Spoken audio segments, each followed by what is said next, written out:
What's up? It's your boy MoonDog38732 from the MoonDog38732 show on YouTube. If it's your first time watching the show, I just tell stories about how I grew up, how these stories influenced me, how the people influenced me, and how the situations have influenced me. Hey man, watch the show, like the show, comment, subscribe, share. If you don't like what I'm doing, man, keep it moving. Once again, I'm using this blue microphone, man, to see what's popping, see if the sound quality is a little bit better than my usual setup. So let's get this thing on the road, right? So my brother, which I told y'all on previous episodes, he's a very influential guy, right? So he's the oldest of us, me and my siblings, right? So he would always do things, man, and he always, he was like a comedian. But like I said, he was a comedian like the Joker, you know what I'm saying? So a lot of his stuff that he was the only one that he could understand where he was going with it. And a lot of times it was serious, right? So my homeboys, then they would come over, man. My brother would do stuff, man. They would think it was like the funniest thing. Like he was like a big brother to a lot of people that I dealt with, right? So my other homeboy, you know what I'm saying? He comes over there from time to time, man. Him and my brother chopping it up. So my brother was smoking cigarettes. Now I got asthma. So I couldn't really get down like that. I didn't want to get down like that anyway, right? So my brother, he tried to influence me to smoke cigarettes. Nah, that wasn't my thing, right? So since he couldn't influence me to smoke cigarettes, he influenced my homeboy to smoke cigarettes. So my homeboy, man, he would come over, man, from his house, but they was like a couple houses down from us, right? He couldn't very well go home and smoke cigarettes, so he'd come over to our house and smoke and ask my brother for a cigarette. So it got to the point where, he would come over there quite regularly. I mean, he didn't want to go over there and steal his mama's cigarettes. Now, did he steal his mama's cigarettes? I can't really say. But if you smoking cigarettes, nicotine gonna make you do some, you know what I'm saying? Nicotine gonna make you get a cigarette or two. Sleight of hand style, right? So he came over there asking my brother for a cigarette. And my brother got tired of it one day. So my brother like, hey man, watch this right here. I'm tired of him asking me for cigarettes. I got some for him this time. I'm like, man, here we go again, right?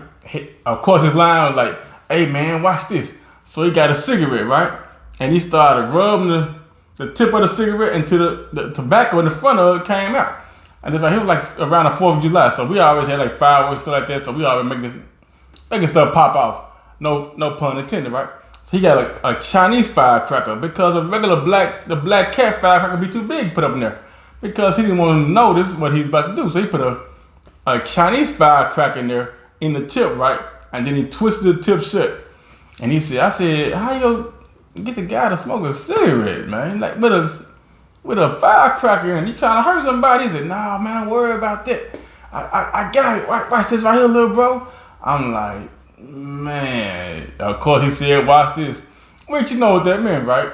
I was going to see what happened. I was going to see how it was going to happen, right? He like, I know what I'm going to do. I'm going to tell him some weed in it, man. I'm going to tell him I got it and took some weed and put it in it. Right? He go like them. I'm going to like, nah, man. But he might like it, you know what I'm saying? So one day, man, my homeboy came over. So we came outside. He was like, hey, man, I got a cigarette for you. Huh, you go ahead and smoke. My homeboy like, nah, man, it's your cigarette, man. Just short me up, right? At the same time, we was 12 years old. You know what I'm saying? We was 12 years old, man. I ain't had no business around these cats, man, doing what they were doing. But me and my homeboy, we was 12 years old, right? So my brother like, nah, man, you go ahead, man. Go ahead and knock yourself out. You done walked over here and you might go on and smoke it first. So my homeboy, I'm looking like, oh, man, I'm finna blow my homeboy lips off, man. Did I stop him? No, I wanted to see what was going to happen. Don't ask me to stop. You should have been smoking no way, right? So my homeboy get the cigarette, and my brother, you know what I'm saying, give him a max or whatever. He light it, and he take a deep puff. I'm like, my brother looking at each other like, that junk didn't go off. He like, hey man, go ahead, take another puff. Don't pass, just take another puff. So he was like, he took another one. He was like, yeah, didn't pop. I'm thinking to myself, did he put it in there? I saw him put it in there. I'm like, was that the right cigarette? And my brother looked at me like, he like this. I'm like, and my homeboy like, hey, what y'all talking about? We like, man, nothing, man. And then so he get ready for to take another pull, right? But he was like, hey man, and he did like that. He took the cigarette out and it popped in his hand. And my brother was laughing, man. And then I was like, oh, man, he trying to blow your lips off, right? I'm laughing, my brother laughing. And then to think about it, man, my homeboy started laughing too, because, man, it was funny. Didn't nobody get hurt this time. It really happened, man. And once again, this is the type of stuff I grew up around, so, yeah, hey, man, it is what it is at this point, right? Hey, man, appreciate y'all stopping through. The end.